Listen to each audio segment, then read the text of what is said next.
Hard times create hard men. Hard men create soft times. Soft times create soft men. Soft men create hard times. We are now around soft men and hard times. People think that you should be weak and you should be docile. No, you should be a monster and then learn how to control it. It's better to be a warrior in a garden than a gardener in a war. This doesn't mean that you can't be kind if you're strong, but it does mean you can't be strong if you're weak. Welcome to the Himtude podcast. My name is Coach Jay, and I have made this podcast, been thinking about for over a long time. I've been studying humans my whole life, and I fucking hate seeing what's going on to our society. I'm in North America, technically Canada, but this is for all North America. I miss what our country used to be, and I hate what's happening to our country. And what is the main problem with our country is that we are run by weak men, and men are generally weak. It's now 90% weak men and 10% alphas. We need to switch that around. This podcast is designed to help men wake the fuck up, get their balls back, take society back, and make society great again. Now, the battle plan moving forward with this is going to be a bunch of videos over the next couple of years because I need to start education from level 1, and we're going to go to level 100 real quick. The biggest thing men need to get back is changing the laws and disciplining our minds. Right now, men are getting just getting wrecked in the court systems, which is destroying the family unit. The family unit is the backbone of any strong society, and right now women are paid to leave, and the divorce laws are destroying us. So we're going to watch this video to get the basis of what I'm trying to say. Men only get primary custody of their kids 10% of the time. Men are the majority of child support and alimony payments. Men are tired of paying for women to abuse them in court.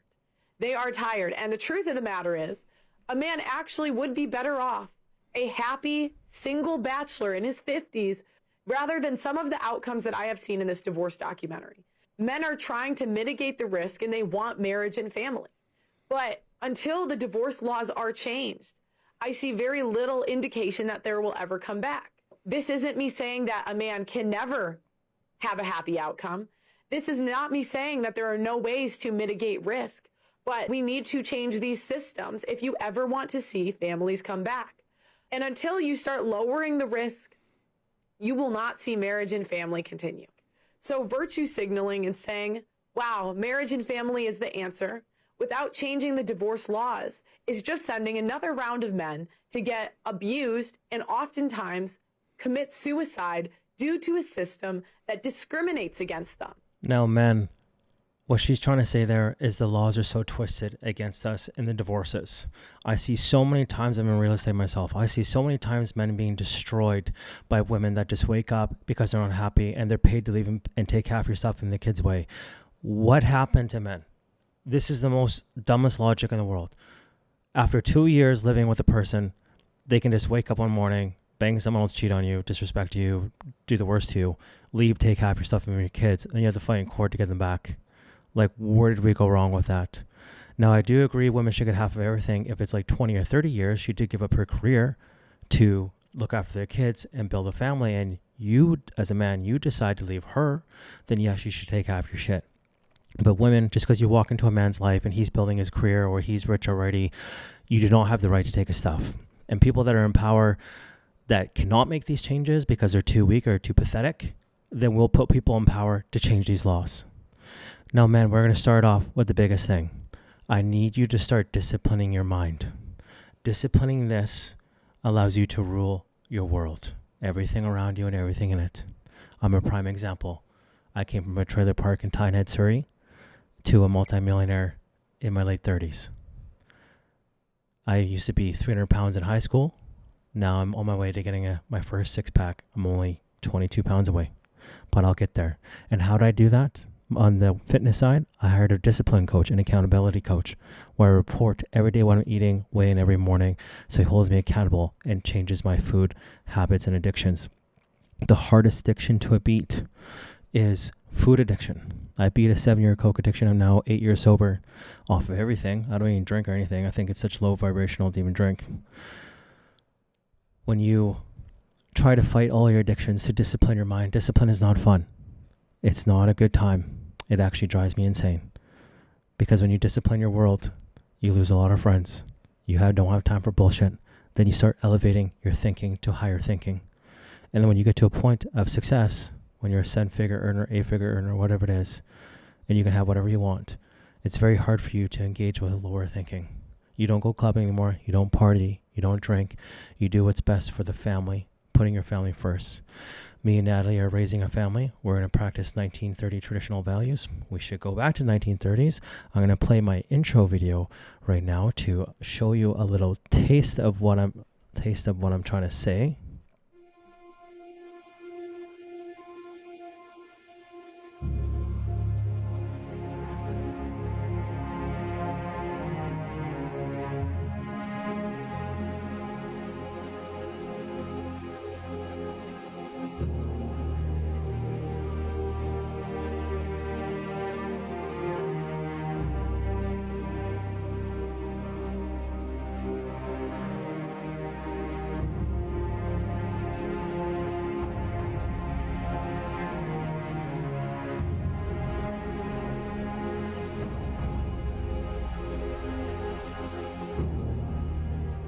What the fuck happened, everyone? We had it made back in the 1930s. So did you, women. You didn't have to work or pay taxes. You just stayed home and took care of the house and raised the family. I always joke around Natalie about that. Like, why does a girl want to go build a career, have fun in her 20s and then look for a man in her 30s when she's been ran through and her value is completely diminished? When a woman does hit 30 or close to 30, her value completely drops off because men and women completely value two different things, but that's a different topic. In the 1930s, it was perfect. Very perfect. A lot of women today have it so backward. Well, women weren't happy back then. If I was a woman and I was retired, all I had to do was cook and clean, take care of the children, live with absolute fulfillment.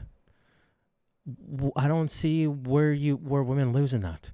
Women are the most precious things on this earth. Women literally breed the new generation to carry a species along. Without women, they have the biggest superpower of all. We wouldn't be here today if it wasn't for them. And now it's a man's job to provide and take care of his family and protect his family. That's what North America was. That's why North America was so great. That's why everyone would leave other countries to come here, because our values were so great. We had Christian values. We had family values. I'm not a religious man, but I like the values and the family units of it. Right now, the family unit's completely destroyed. Everyone's growing up in broken homes. Mom's bringing home a new daddy. Dad's bringing home a new mommy.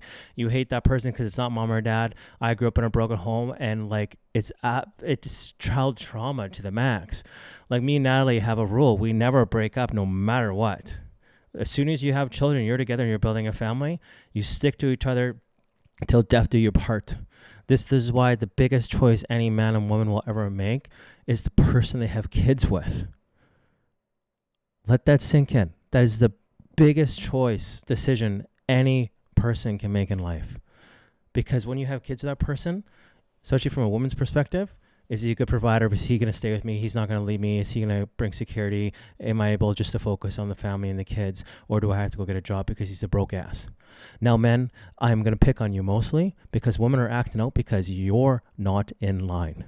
When you get in line, women will get in line. When women actually see a strong man that is actually put together, except for in Canada, for some reason, women in Canada love broke dudes and love banging broke dudes. I don't understand it. They see a guy that just got off the bus that works at Walmart, they're going to go drop his panties for him. But they see a guy that rolls up in a Range Rover, successful suit and tie, they don't even look at him. Canada is just a weird place. Honestly, it's a Pete Davidson thing going on up here where Kim Kardashian dated Pete Davidson. Now the women up here love simps. It's Simp Nation in Canada. If you're a simp, you have all the girls in the world. If you're an alpha male with money, girls don't even look at you. It's honestly... Canada, you might be a lost cause, but if we get men back to their former glory in the 1930s, fitness, getting their money on point, being the leader of the household, being a leader in the locker room, being an example for their kids to look up to. Right now, the one thing I hate as a father when I look at other families is their dads. I size them up in my head. This guy's fat. He's a 9-to-5 worker, works for $20 an hour. He's in his 40s, working for 50 years to make someone else rich. has a terrible diet habit, watches the football games. I know, men, you're going to hate me for this, but you got to get your shit straight before you can enjoy things. You know, I'm an entrepreneur. I'm running 5 companies now. I'm a 7-figure guy. I make 7 figures easily each year, but I am constantly go, go, go, go. And as a father, as soon as I became a father, I dropped 40 pounds. I got 22 more pounds to go to get my first 6-pack. I'm going to get there because I'm raising a daughter. I'm going to raise 2 more children. We got 1 more on the way and hopefully another one. And if I hopefully I get a son, but if I'm a girl dad, so be it. At least I'll raise traditional women. But men, you got to get your shit together. It's getting a bit embarrassing. I'm getting to the point where I'm snapping at you. I look at you and just an embarrassment. When I see a fat dad, I'm like, you're the leader of the household. I don't even get mad if your woman cheats on you and leaves you. You're an embarrassment. You know, like your kid has no chance in life with a bad dad. You know, just dropping your kid off at school and saying, hey kid, how's your day? That's not good enough. Especially when you have a son in the family, he looks up to his father. His father is a superhero, supposed to be a superhero anyways. This is why, so Natalie works K-5 in a school, and she sees the children, the new men coming up. We're in trouble. We are in big trouble.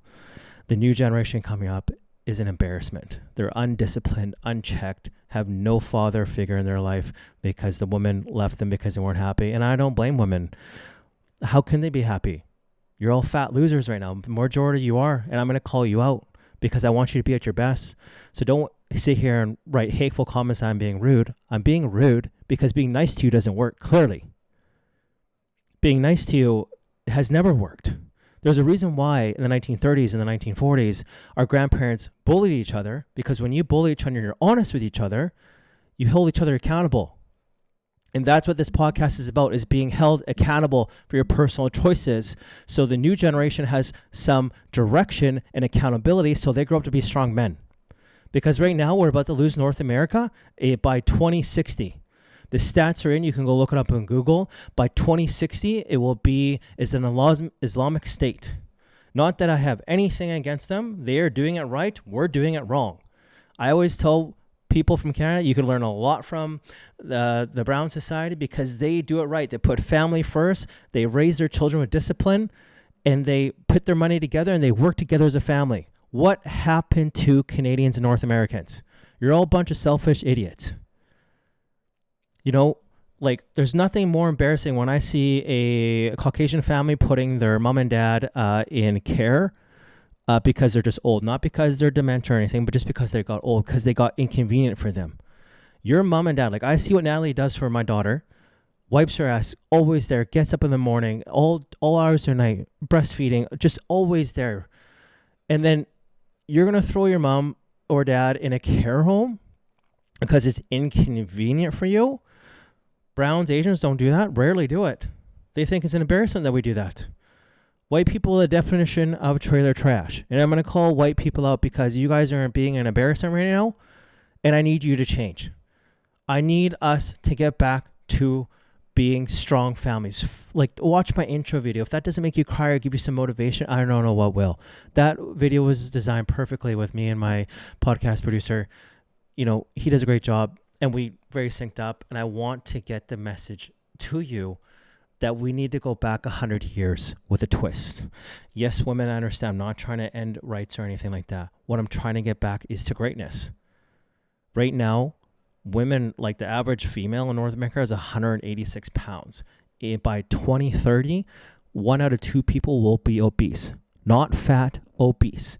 When you see a fat kid, it's bad parenting. That is absolutely unacceptable. There's nothing more embarrassing than having fat children. There's no need for that. You should be raising your kids from day one, just like in my household. There's no GMOs, processed foods, sugars, nothing. There's no McDonald's, nothing in our house. Or like don't go into those restaurants, nothing. We raise our kids with proper diets and discipline from day one. So they don't have to break those addictions like I had to as a child. I come from a very large family, and I had to break the chain of obesity and pathetic.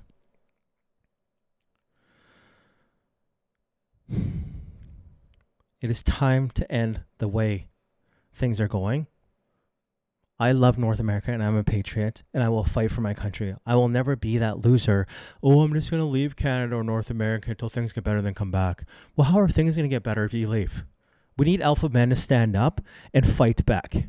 What they're doing right now to Canada and North America is called the Great Migration Theory or Immigration Theory, something, whatever it's called. It's true. Right now, North Americans only have 1.6 kids per 2 people. Immigrants from Ukraine, Germany, wherever they're coming from, are having 3 to 4 kids per 2 people. So do the math. By 2060, you'll never recognize our country. Now, all of you bitch to me in private. Look what's happening to our country. In real estate, I had people wanting to move here, move that. It's just like, you need to stand up and fight for your own country. It's not.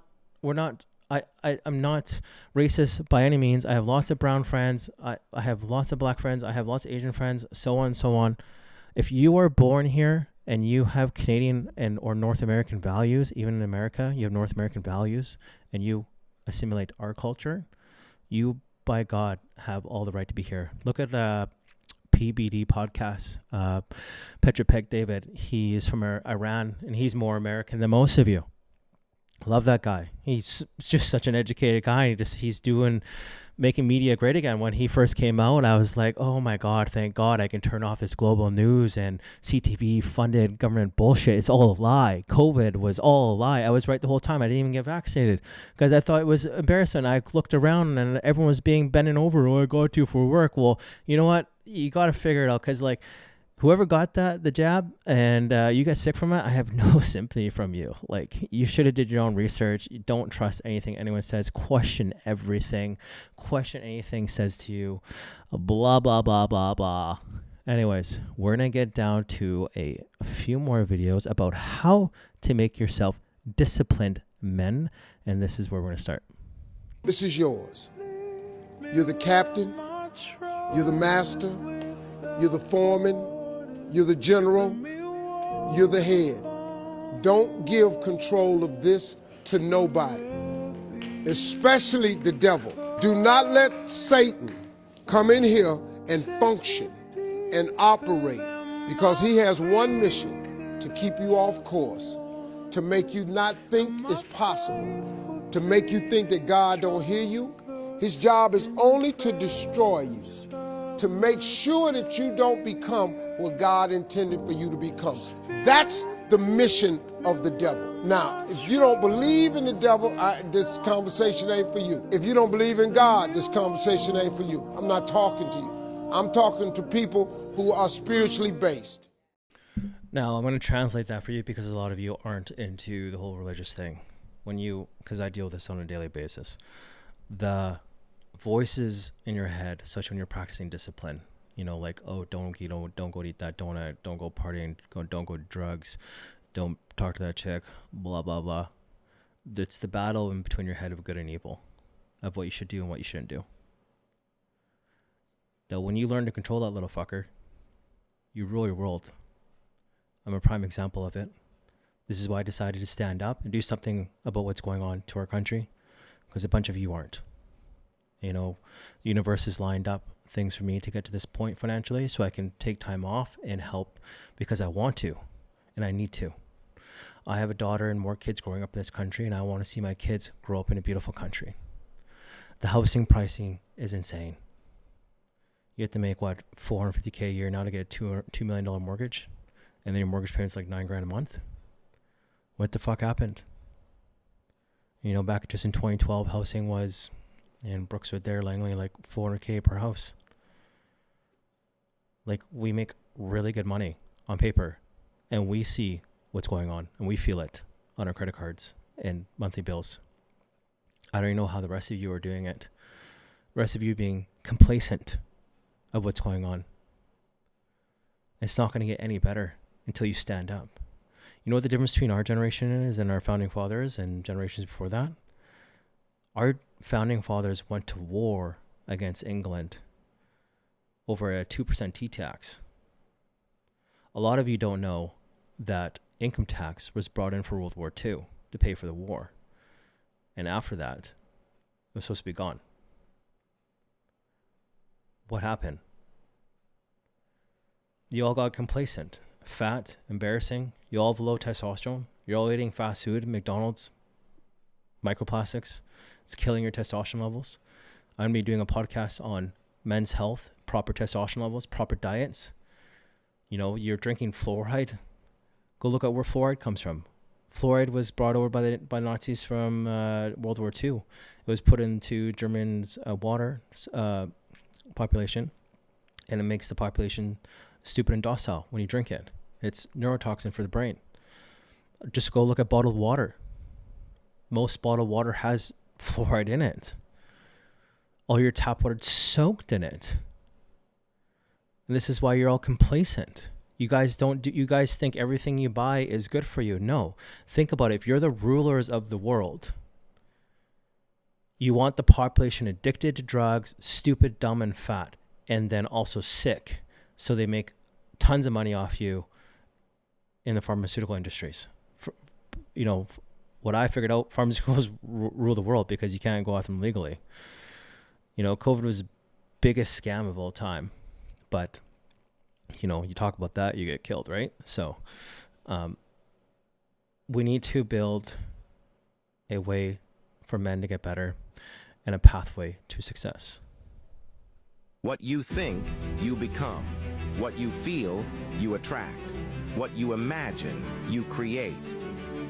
The law of attraction shapes our reality with our thoughts and emotions. Focus on positivity, visualize your goals, and feel the emotions of success. Your mind is a magnet.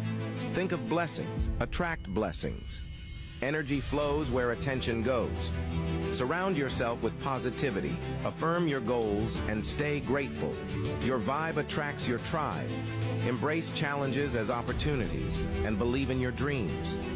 Dream it, believe it, achieve it. Now, everyone, this is the mindset. This is what I'm going to teach you. Lesson number 1.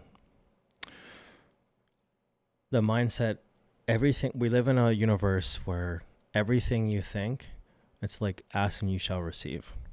It's legit. We live in a holographic projected universe where our minds control everything. This is where they build a war on you, on your mind. Everything is a mind war. Everything's based on free will. There's only one law in the universe called free will. And this is why they can't do anything to you without telling you before they do it. Anything that has ever bad happened in society, they literally tell you what's going to happen. And when you comply, that's giving you consent. So that's why it's allowed to happen. So anyways, how the mindset thing works is when you constantly think negative things, you're only going to attract negative to you. When you have constant negative input from a negative person, negative job, negative foods, negative drinking, drugs, whatever it is, bad relationship, you're only going to have negative outcomes. Now, when you have positive thinking, majority of the time, you're going to attract majority of the time positivity into your life. It doesn't happen overnight. It comes eventually. Universe eventually gets onto it. It's a little slow, but eventually comes. Now, when you become more of a believer of it, when you truly believe, that's how the universe works. It works a lot faster because when you have doubt, then the universe has doubt in you. Everything in the universe is a mirror image of yourself. That's how the universe works.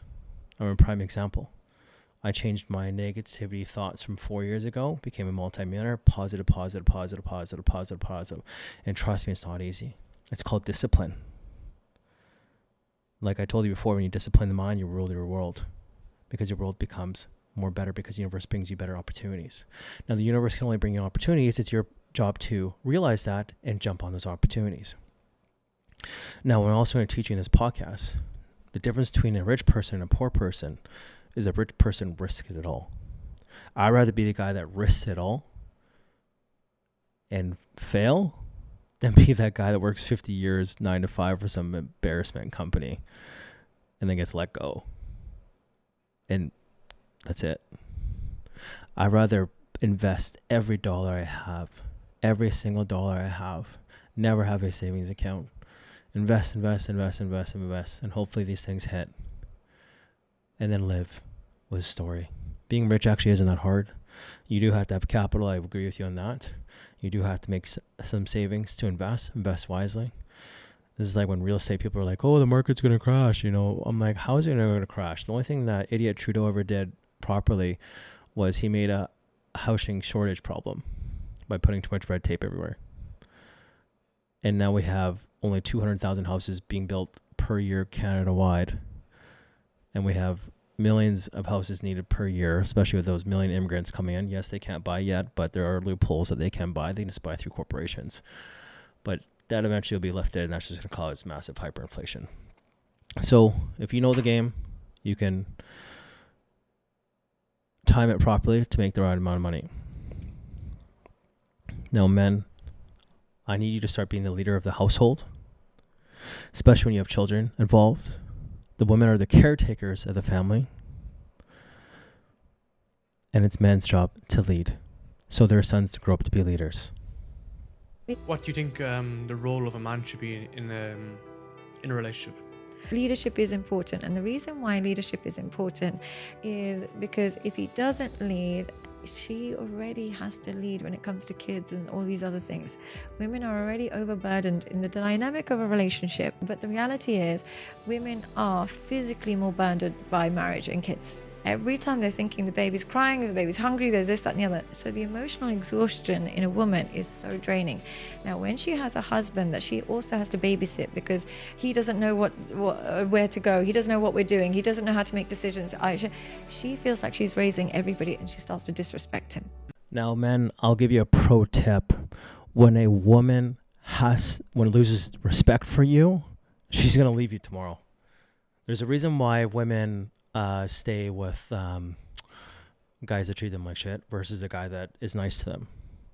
Now, because women love drama, but they respect it.